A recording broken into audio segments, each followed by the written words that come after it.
Beautiful people. Thank you for joining me tonight.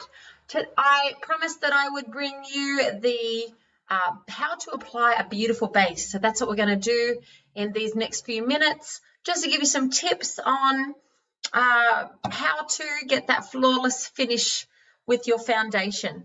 So first of all, we're going to start. What do you need to do to have a beautiful base? I know what you're all thinking. Why put on makeup when you have skin this good, right?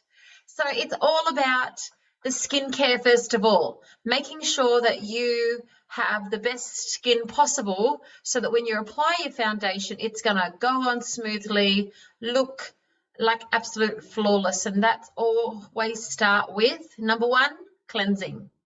So cleansing, exfoliating, moisturizing, all those good things. Make sure, number one tip, never apply makeup if you're not going to take it off at the end of the day, because every night that you wear your makeup to bed, your skin is going to age 7 days.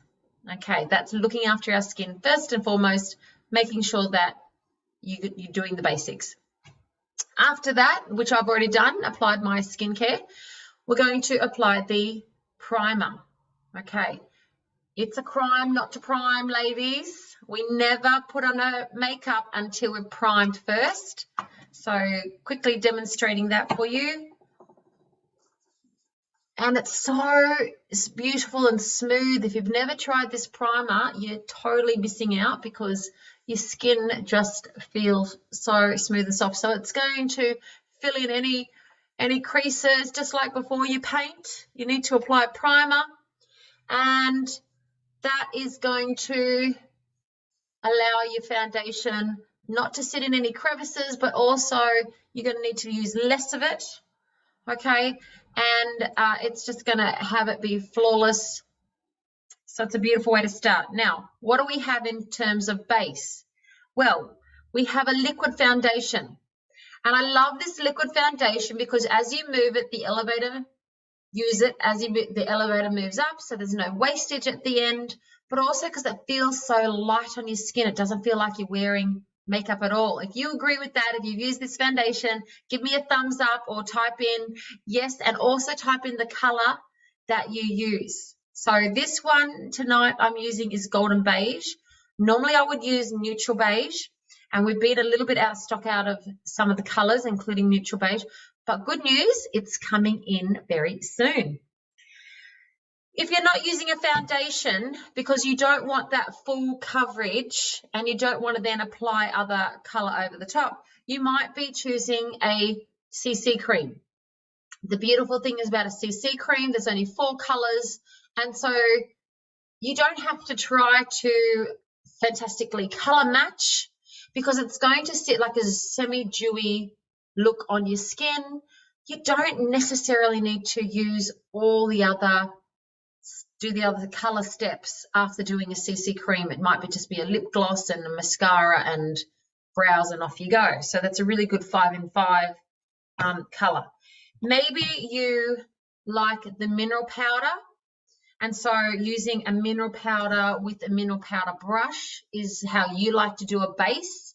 And there are 3 options there.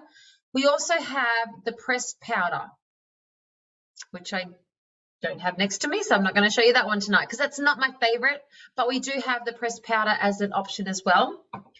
And then not as a base, but as a complete system is the translucent powder.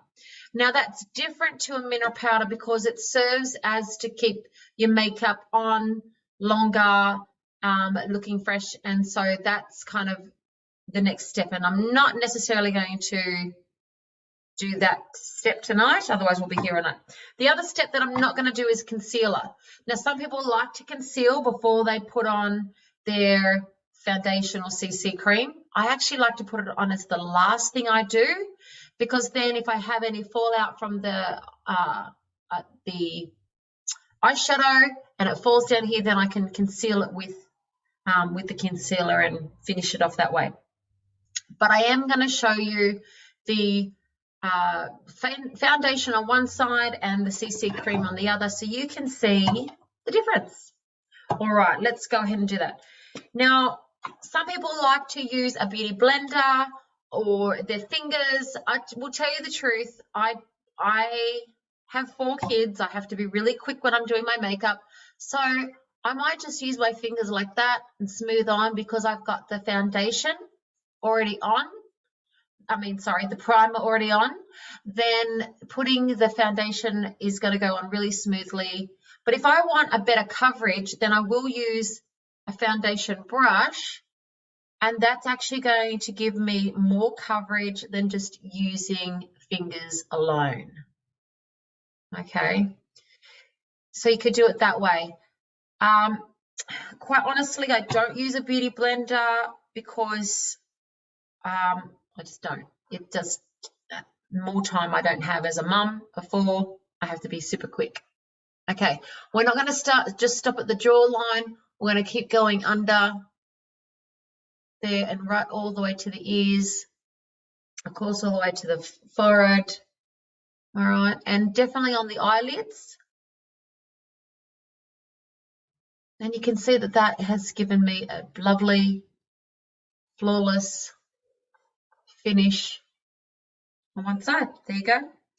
Okay, what about the CC cream on the other side? Again, you can just use fingers. I'll show you what it looks like with a brush as well. Okay, this is in medium. I'm using a medium. And I also do like the CC cream, but notice how it's shinier, more dewy looking, and possibly, you know, like you might have your own opinion about what looks better on me. Notice how that's more matte and this is more dewy. I'm just doing a really quick job, but also a little bit on the eyelid. Shame it's nighttime. Okay, now because the Arbonne foundation is so flattering and the CC cream is so flattering, you know, luckily for me, I get away with doing a quick job of it because, you know, it's very forgiving, except for this lighting is not very forgiving. There you go. There, you can see better. Okay, but guess what? My face is like nice and tanned and my neck is very white. So I don't want to leave it there like that. And then when I get my contouring, I will show you how I would contour my neck and my face so that it blends and it doesn't look like one color and another color. Okay, but for me, if you were to see this up close, you would notice that I'm not getting as much coverage, and maybe I can go backwards a bit so you can see. Not as much coverage with the CC cream as I do my foundation. So then I actually like to use my powder over the top. Okay, so just getting a bit on my brush. I do like to use the lid of it to just tap it back. Okay, so this is the actual mineral powder brush. And I just want to get a bit more of a coverage. And for me, I'm not looking for that dewy look. I'm looking for the coverage. So you can, if you're using the CC cream, if you want that same coverage as you do get your foundation, then on some days, you know, some days you just want, well, I'm just going to go pick up the kids from school. I don't need a whole lot of everything. Then you just use the CC cream. But now I actually am going out and I do want some coverage. Great. Put the mineral powder over the top of the CC cream. And there you have it. So that's my quick tips for you tonight. Look how beautiful, flawless that is. Of course, I wouldn't stop there. I would love to show you the contouring, how to put on luscious lips and eyes. So that's coming in videos coming to you in the next day or two. So keep voting on what you would like to see, because that's how you get to see it sooner. More votes in the group and I will show you more. If there's something that isn't already listed in there and you would like to have it demonstrated, absolutely pop it in and we will add that to the list. Looking forward to seeing you next time. Until then, stay well, be well.